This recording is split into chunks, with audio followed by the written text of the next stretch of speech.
Writing for business is very different to other types of writing. If you ever indulge in creative writing, then it's time to switch your mindset.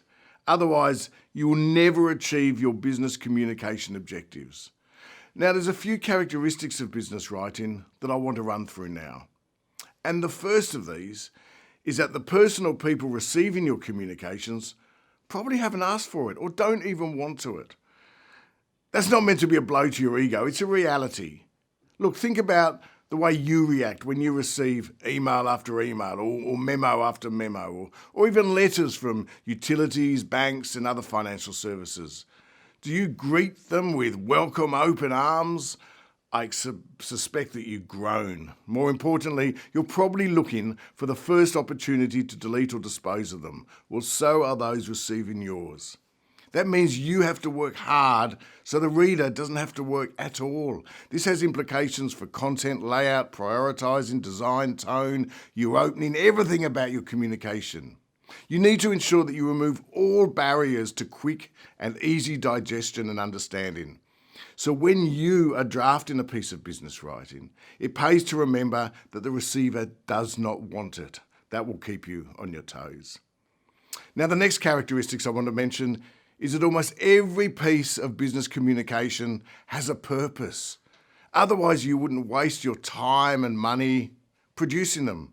And like other forms of writing, business writing is not about entertaining the reader. It's about getting your audience to do something.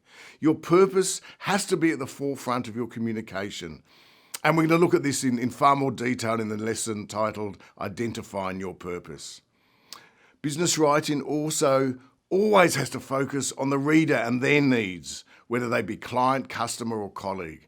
This is not about what you find most interesting. Target it to your audience's need. Similarly, you need to write to express, not to impress. And what I mean by that is that business writing is not about showing how good you are with words. This is not about winning the Booker or the Pulitzer Prize. Keep that for a novel. It's about getting your message across and getting your audience to do what you want them to do. If your reader has to look up a word in a dictionary, then you've failed in your task. Business writing should use plain, clear, succinct English. Stick to the point, simple sentences, short paragraphs.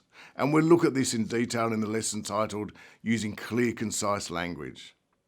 Finally, you need to be aware of the many and varied media and platforms that you have to communicate your messages. Make sure that you choose the right media or platform for your audience. I mean, there's no point sending letters or even emails to younger audiences. They're only likely to respond to social media. And even then, which ones?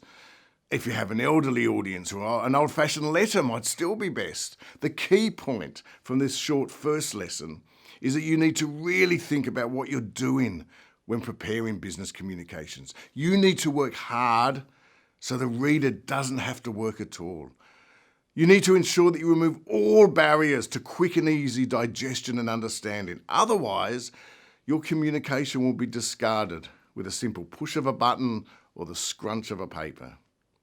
The other lessons in this course go into a lot of detail about how to prepare, draft, and revise successful business communications. But I'm going to leave you now with an exercise to do that will consolidate some of the ideas in this lesson. Think about any business emails or other correspondence that you remember receiving lately that you did not finish reading. If you still have them on hand, grab them, look at them, reread them and make notes about why you think you stopped reading that first time. If you deleted them, try and recall them and do the same exercise. Use these notes as a weapon. Make sure that your business communications do not have the same elements or features that cause you to dismiss these other ones so easily.